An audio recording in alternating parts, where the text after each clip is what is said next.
Do an intro, go for it. You're started. Hi, everybody. My name's Elaine Howley, and I am a swimming journalist, and I am pinch hitting today for Shannon Keegan, who is our inimitable host usually, but today we're going to turn the tables, and we're going to find out a little bit more about the woman behind the microphone. Hi, Shannon. Thanks for joining us today. Thanks for having me, Elaine.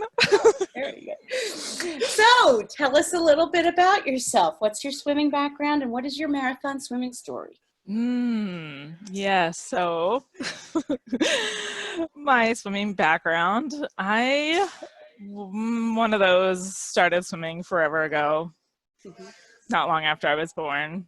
We had a pool in we lived in this cool little, I've been telling this story to my kids lately because they're getting to the age where they're interested. They're like, tell me a story about when you grew up, Mommy. So it's like, I grew up in this little neighborhood where it's like everybody had tiny backyards, but your backyard backed up to this big park area that everybody had access to in the neighborhood. And there was a pool in the backyard, in that backyard part. And once a year, there was no lifeguards or anything at the pool. It was just a community pool. But once a year, these two guys would come by and they'd teach your kid to basically survive in case they fell in. So at 9 months old, or something like that, I got the throw in the water, paddle to the edge. So that was the beginning of my swimming. I remember I lived in Virginia for a while so I grew up in California for a little bit, lived in Virginia for a very short stretch. And I remember earning my patch that I could swim across the pool. That meant I could go on the diving board. So when that was like 6, and then we moved to Colorado and I ended up joining a summer club at 7. So been swimming the whole life kind of thing. Quit swimming after high school. So did year round starting around 9. And then I just realized I wasn't going to the Olympics, didn't really know that there was any other type of swimming that could happen at that time in my life. And this was in Colorado at the time. So yeah, I went to college in New Mexico, and I looked into colleges where I could swim at. I purposely went somewhere where I could maybe walk on if I wanted to. But in my indecisive nature that I'm getting to know very well in my 40s, I just wanted it there as an option, just in case. But decided not to pursue swimming at all in college. Would watch. I became a lifeguard eventually, and I'd see the kids coming in for practice, and kind of like, should I have done it? Should I not? It's always kind of been something like, maybe I should have swam in college, maybe I hadn't. But I ended up going into water polo, and we had a club team, and I started playing water polo. And that was kind of fun. I mean, I had to learn. I'd played a little bit of, picked up other sports. So it's kind of like, I feel like I got my feet under me as a fish most of my life. I went to college and learned how to play soccer and tried my hand at racquetball, all these sports that I really wasn't that good at, but it was really fun to just broaden my horizons. And started playing water polo for a little bit. Went to the tryouts for the 2000, when they brought women's water polo to the Olympics. They had open tryouts for the 2000 women's Olympics team. Wow. And I just, because it was walk on, anyone could go. Some of my friends recruited me to go. So anyway, it was kind of fun to say that I tried out for the Olympics, even though anybody could have gone. But I mostly played with men too, and that was kind of fun because we go to tournaments, and there'd be a women's tournament and a men's tournament at the same time, but the women's they never had enough teams, and so I had to get to play both with the men and with the women. It was kind of where I started realizing I had maybe some extra endurance that maybe the other people didn't have, because it's we'd go to tournaments and I'd play 15 games, and I thought it was the coolest thing ever to be just so exhausted at the end of the day. Eventually moved from New Mexico to California, lived there for a while, and did a little master's maybe. And just really didn't even live anywhere where there was water polo, even there should be, but it was all elite level water polo, not for club people like me. So anyway, eventually moved to Idaho. This is a long story. Moved to Idaho, played a little water polo there, got more into masters, started coaching again. Actually, there's a whole coaching thread through my history, but we just touch on. And in Idaho, yeah, I just mainly just did I started doing more masters just as a way to kind of get out and meet people, because I was working virtually at this point. It was like 2003 and just needed a way to kind of meet people. So I started doing master swimming again. What took you to Idaho, and where were you? I was in Boise.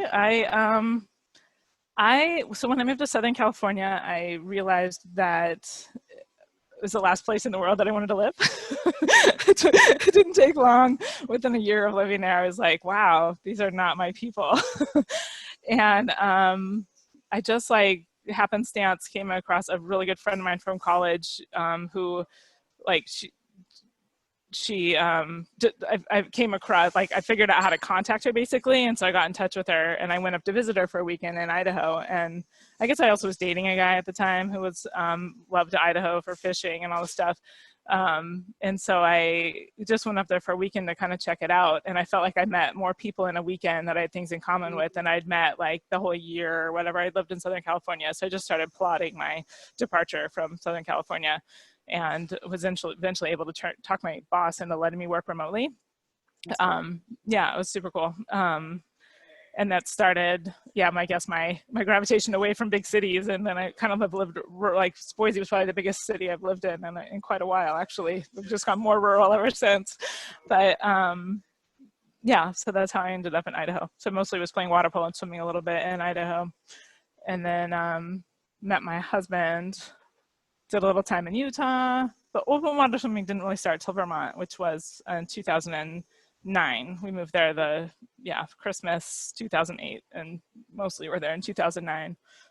And I heard about this 1 mile swim at the Kingdom Swim. It was like the first year Phil was revitalizing it after years. And I was all proud of myself to like sign up for this 1 mile swim. Was training for it. There was like we had a small pool at the time there called IROC, and there's like 4 lanes, and there's 3 or 4 of us that would meet at the pool.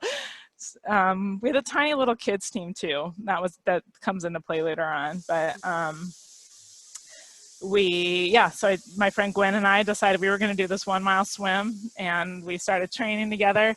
And the day of the race, and I don't think I did any lake training for this at all, mind you. I had never really spent any time at all in open water or lakes or anything. Growing up in Colorado, that was like lakes were where people water skied, and I didn't do any of that either. It was just like this scary, dark, murky place. And even I tried swimming in the ocean a little bit when I lived in California, and would just catch myself like out of breath, like nervousness of like, what was that? What was it? So I had some fears to overcome with open water. And but what happened the day that I went down to the beach in 2009, I got there a little bit early, and I saw the finishers of the 10 mile swim. And Rondi Davies walks up on the shore, and I just I was literally, I take my breath, even though I think about it now, like this person's been swimming like while I was just sitting and having breakfast and drinking coffee, and I'm going to swim for 20 minutes, but they've been swimming for hours and hours and hours. And I was just like, wow, like, what would that be like? Because I knew I could swim. I was a little afraid of the lake, but I could swim. So I just started wondering, like, what would that be like? So I did my 1 mile, and that was all good and well, but I just kept trying to figure out what would it be like to do. I think the next year I did the 3, and then I also signed up for the Bermuda Round the Sound, the 10K in Bermuda, and that was, and did that one in 2010. So it's 10 years ago now. So that was my first 10K, and then I think that following summer I did the 10 mile, in 2011, and then we tried to do the relay for the first in Search of Menfrey. So that's the long of it. So that is though pretty extraordinary though, to climb the ladder that quickly from a 1 mile in like July of 2009 to doing a 10K the following October. That's a big leap. How did you do that? Well, I had a good support. So there was, one of the individuals I swam with at IROC, he was like way more dedicated than me, but he was my training partner, and he would help me just do the yards. Really, at the time, we would, we had this clock called HAL that we could set. You could program it. Like it was like early days, like before our fancy, Texas. Like you could program a set in it, and we would program like 2200s or whatever, and it would just, you'd come in and it'd send you off again. We would do it, and we would just swim on Saturdays. Yeah, Shannon. Yeah, so it really, it was, he didn't want to swim the distance. I think he tried pushing himself a little bit to do the distance. He always had trouble with cramping and things that I just didn't really have trouble with. But having somebody there to do it with me has always been really important to me, especially when it gets to going out into the lake. I mean, I lived, the 3 years I was in Newport, living in Vermont next to Phil White, I was, a couple hundred yards from the shore, and I could not convince myself to get in that lake unless there was somebody with me. There was, we had a small kids team though, coming back to that, maybe just like 20 kids or so. And in the summers we would take them out to the lake. And that's where I really had to swallow my fears and not show them that I was afraid, and come to terms with, it's just a body of water. And that thing floating in it isn't any more gross than the Band-Aid, that washes up at the pool or whatever, and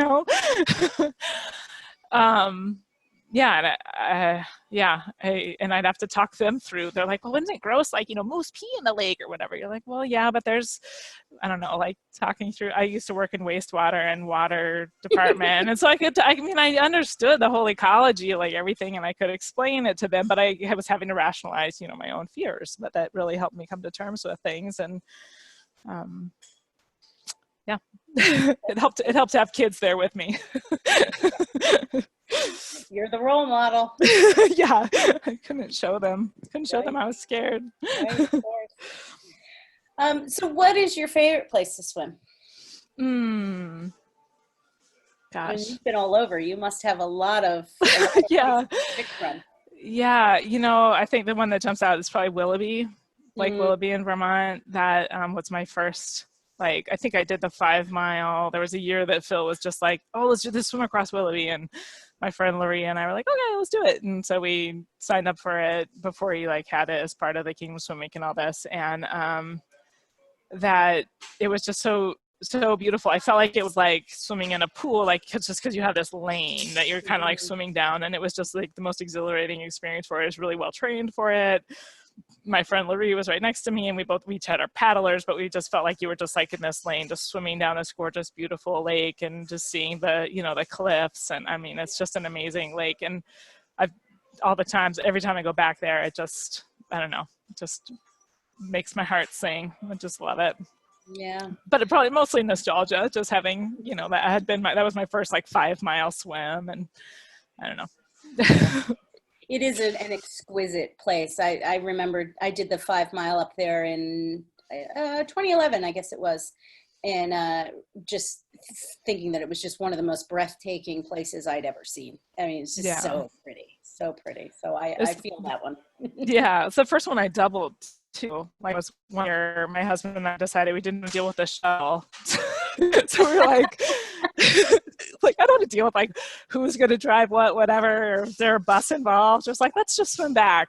Yeah. Okay. So I love it. I swam back, and that, I remember, getting super frustrated in the middle of that, and just being like, are we there yet? The water's completely flat, not moving at all. And it's just the sun's beating down, and didn't feel like we're making any progress. But anyway, but I still was beautiful. Oh, goodness. So what's your all-time favorite event? What is the one that you think about when you are daydreaming about a good swim? Gosh. Daydreaming about a good swim. These are tough questions, aren't they? They are tough questions.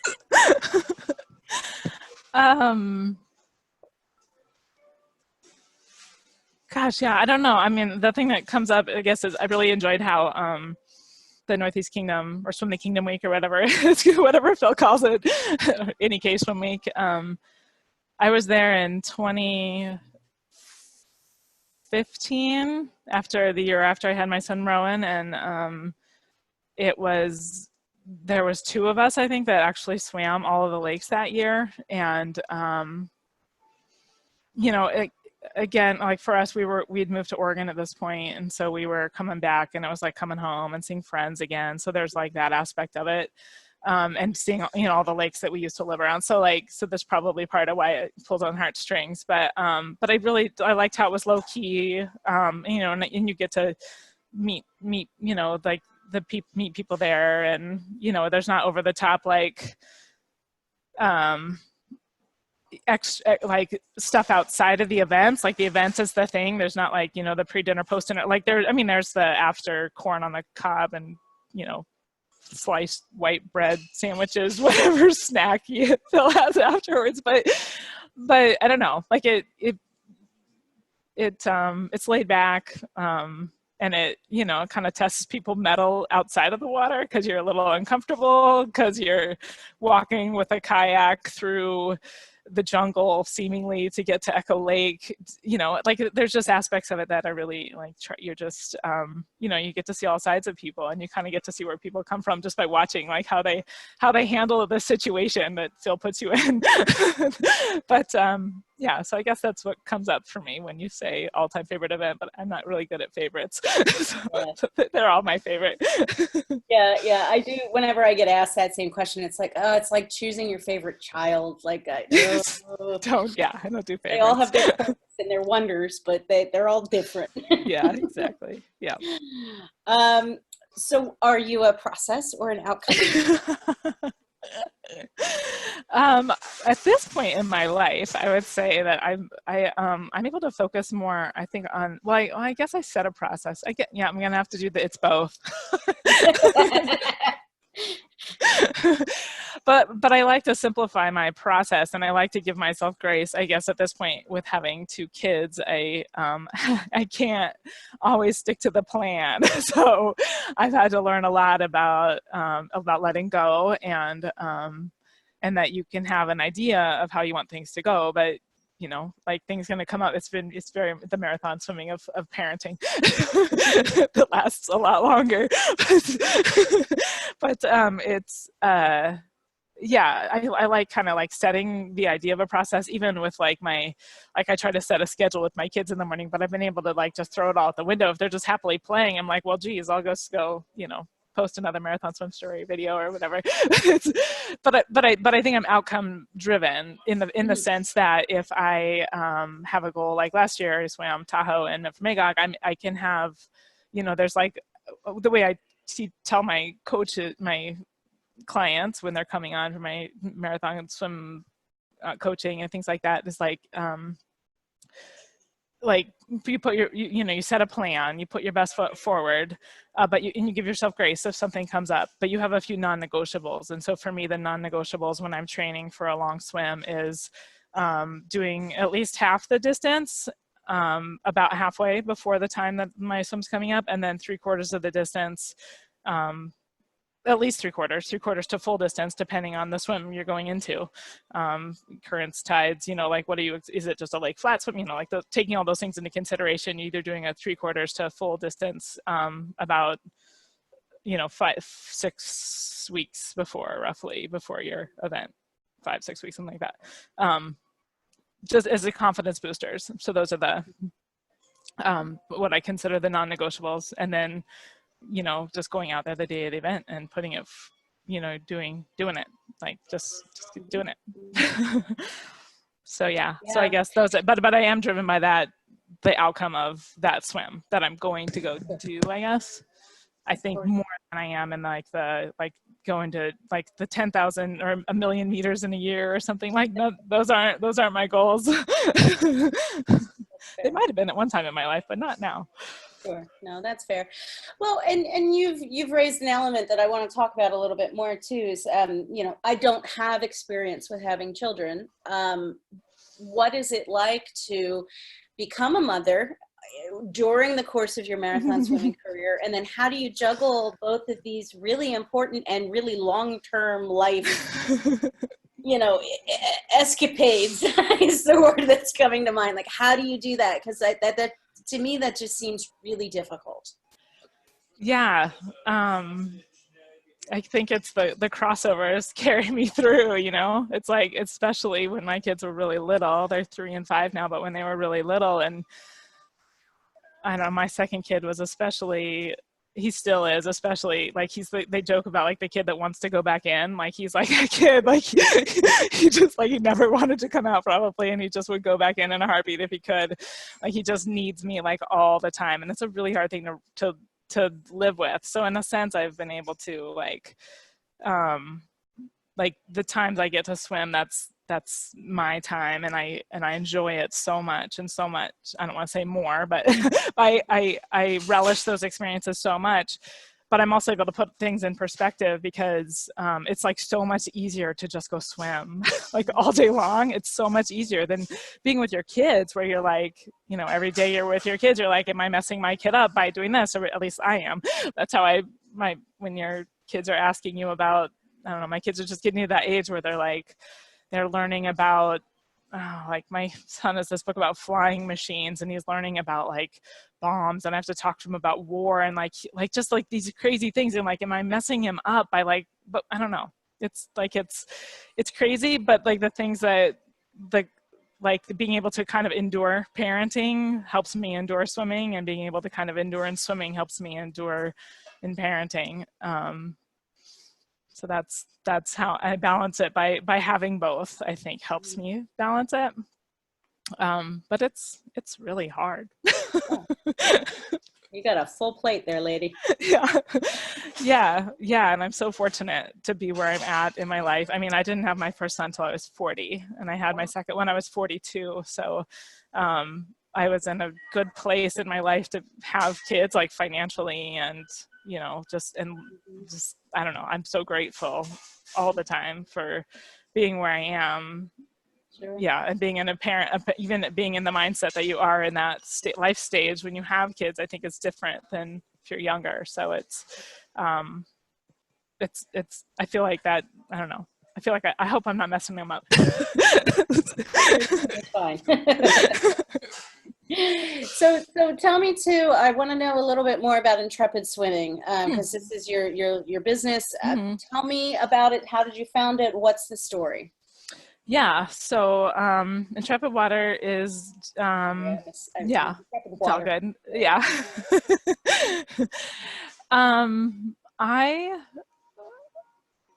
So I worked in technology I was at Microsoft for almost 10 years, and I got laid off when my first son was like a year and a little bit.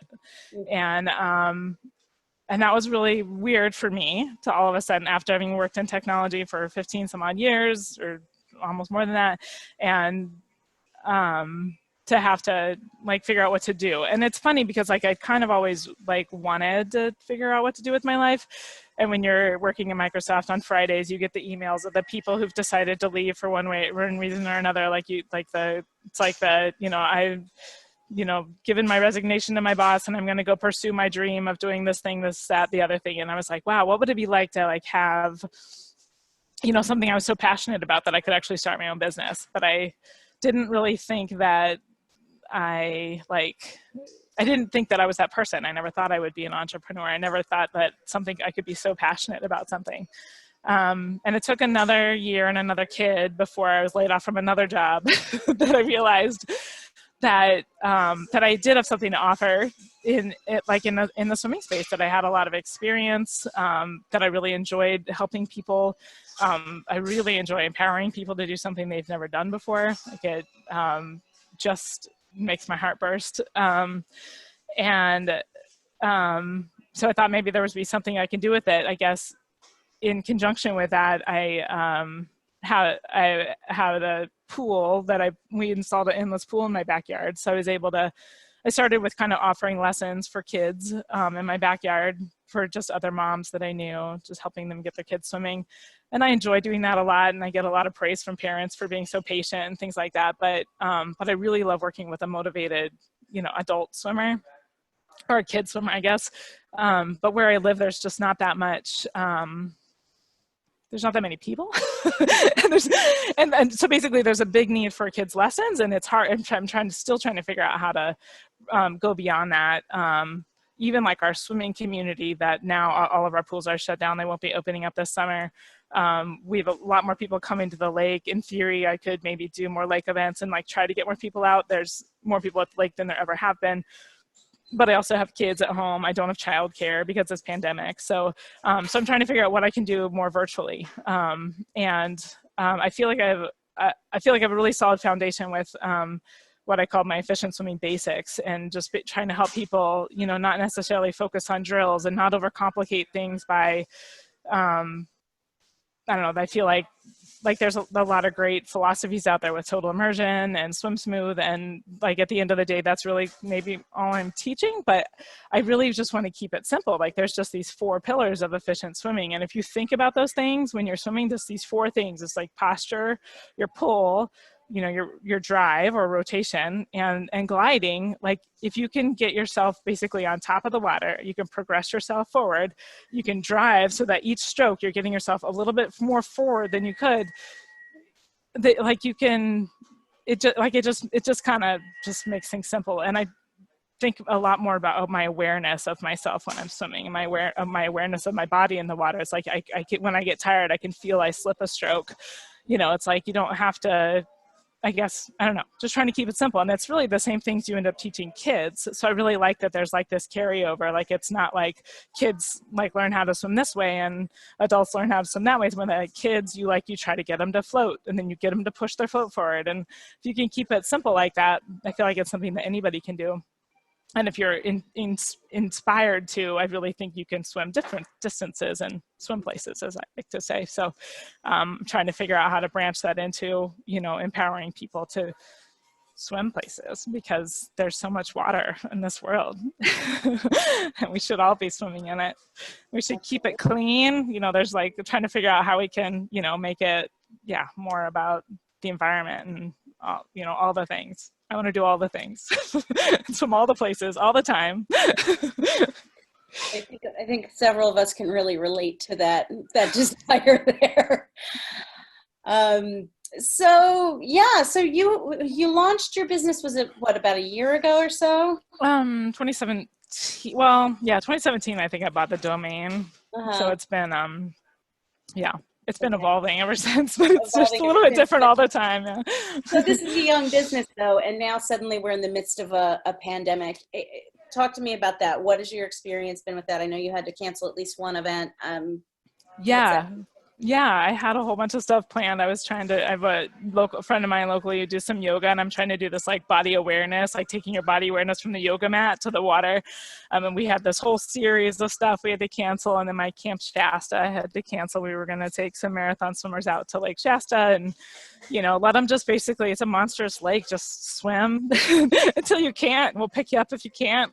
I had a great plan for that. And so that was, of course, canceled. So that was a big, it was a big pill to swallow, but I guess at the end of the day, I worked in technology for 20 years, and I worked remotely for 17, and I'm super comfortable actually sitting behind a computer screen and talking to people. And I think you've much more reach virtually. So I've just kind of tried to figure out how I can hunker down and, put more of my thoughts onto paper and share those with people. And and it's all about reach at this point. So I'm sad that I can't bring people here and share the beautiful parts of Southern Oregon and Northern California with people. But hopefully we'll be able to do that sometime.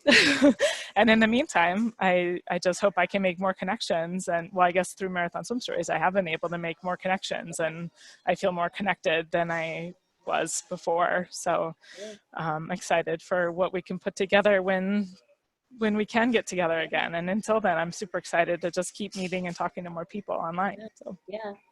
So are there any particular stories that have really resonated with you or that you were like super excited to get to be able to hear, or, you know, highlights? Give me some highlights from the marathon. Oh man, I just love them all so much. I lament that like you were so early on. You're so gracious to come on when we were just in our infancy. Like I just feel like I could have done a better job. So anyway, I just hoping I can get people to come back and talk about more. But I did really enjoy hearing Evan Morson's perspective. I've been following MSF for a long time, and it was really great to hear.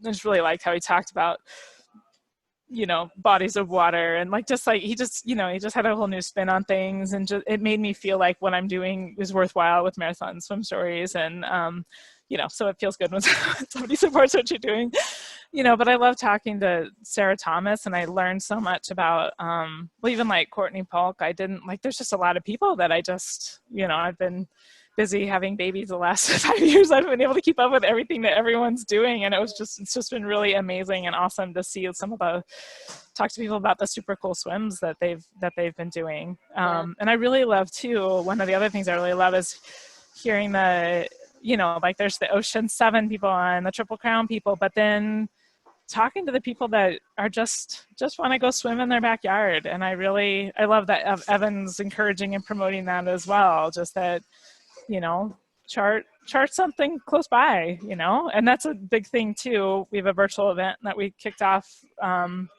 last week for loving your local waters, and I'm hoping we can, I guess, push people a little bit to do a marathon and tell us about where they are and where they're swimming and what it's like. And, you know, we can't all, of course, afford to go to England and swim to France or even Catalina, or even whatever might be close. But, you know, but lakes are accessible. And even if you're having to do loops, swimming around a loop at a lake, like, just see how far you can go, you know, see how you feel afterwards. Like the sense of pride I feel like that you feel after accomplishing something that you set out to do is just can't be compared to. And I think Evan said it really well too, like it lasts forever. You know, you get to take that with you, you know, wherever you go. And I don't know, it's amazing. It's amazing to me too to hear how some people, you can tell they're like competitive, and some people are really just loving the water, and I just love that aspect of it too. I don't know. So the highlights are that it's all amazing.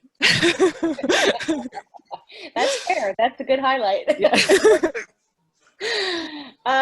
So when the going gets tough on a marathon swim, talk to me about that thought process. What keeps you going? How do you cope with that? Or we could do the ancillary question here, which is not just in a marathon swim, but in life as well, because it seems like right now we are all sort of working through some unexpected turbulence. Right. Yeah. Yeah. Well, let's see. So I feel like I have since, like you said, my marathon swimming has started before kids and it's gone through having kids and things.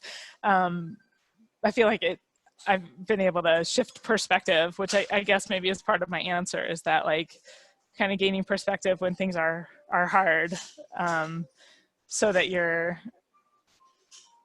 you know, if you put it in perspective, it's, you know, it's not that hard. You're just taking another stroke, you know, just making it to the next speed, you know. It's just kind of about getting that perspective. But at the same time, having that perspective can get overwhelming because you're like, oh, if my perspective is I'm 2 miles into a 20-mile swim, you know, then that can get overwhelming. So trying to really just be present. And I think it's the same thing too with parenting. There's a lot of things that like am I messing with my kids, and or like getting through, you know, a rough bedtime, or I don't know, there's so many, God, the parenting gets into just this whole other thing. It's like, are you sleep training your kids? Are you this? Are you that? And like, you have to take the perspective though. It's like they're just kids, and they're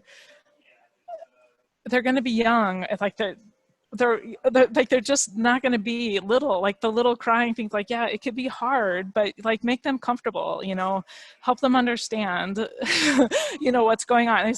When they're little, it's harder, but when they're toddlers and you can talk to them and you can kind of help them understand, like they're what, I guess, I'm trying to figure out what I'm trying to say. Like it's like, I don't know, they're not going to, I've had to really adjust to,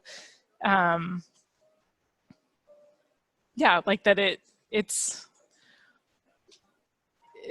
like they're just not going to be little for that long, and so just love them to death. Let them be kids. Like, you really just have to let go a lot. There's a lot of kind of surrendering to the situation, which I think is part of in marathon swimming too. It's like you really have to surrender to the lake, and just know that you're gonna get through it. They're gonna get through it. They're gonna, you're gonna get to the other side. But you just have to keep going. And I don't know. Having trouble. I'm stretching for words right now. Okay. It's all good. And yeah, I can very clearly see the parallel there with the surrender. I think that's such a beautiful word, because, we spend so much of our lives trying to control everything. Yeah. And at the end of the day, we actually have very little control, and learning to be comfortable in that gray zone. I am not good at it. I'm not good at it either. It's a lifelong pursuit to get more comfortable with the uncertainty and the lack of control. But I think, there's something there with the swimming that really does help us bring that into other areas of our lives and be more comfortable with that, the ambiguity. Yeah. You made me think about something too, though. It's like that, I was talking about like getting perspective and like getting, like knowing you're getting through something, but with this whole pandemic thing, like we don't know when the end is, and that makes it really hard. But what helps is having connections like this. This helps me get through, knowing that we're all going through this. So the more that we can find a way to connect, even from our own little bubbles of wherever we are, I feel like is just the best that we can do. And it, I guess then the perspective is that, that we're all doing the same thing. Like when I was talking to Matthias Kastner last week in Berlin, it was really interesting, just to, like, he was saying like things that have been in my head, and it was just really interesting that, to know that somebody else is on the other side of the world and they're feeling the exact same way. It's like people aren't wearing masks, they're not being cautious, and like, I don't know, it's just we're all in this together, and I don't know how we're going to get out of it, but but connect with people and talk to people, and that's where this whole inclusion conversation is kind of coming in. And Gia and I are trying to figure out how to, figure out what your blind spots are, figure out how to talk to people who aren't wearing masks. It's like just all, and that's inclusion, like not even getting into the diversity aspect, but like put yourself in someone else's shoes, understanding, I don't know, like it's connect with people, find out their story. Empathy. I think empathy is something that is lacking, especially in leadership right now. There's a lack of empathy in leadership, and I don't want to go too political or anything, but just I think the sense of community as a whole has eroded across the United States over years and years and years and years. I don't know if it ever actually existed, but this is the narrative we've been fed, is that this sense of community is eroded. But I think that's one of the other beautiful things about marathon swimming, is that we are a community, and we are people who can connect. You might not be living in the house next door, but I can call you up and we can have a fabulous conversation like we're having over shared values and interests. And this is a community. That's the definition of community. And so I think you have to start where you are with the connections you have and build on that. Yep. Yeah, and include people, bring more people into the community, right? Absolutely. Recruit like the Dickens. Yeah. So, Shannon, that brings us to the end of our list of questions. I know you have a very long list of future guests for the virtual swim practice, but anything else you'd like to add? We just about covered it all. Covered the waterfront, as they say. Yes. Awesome. Thanks for that. Yeah. Well, that was fun. Yeah.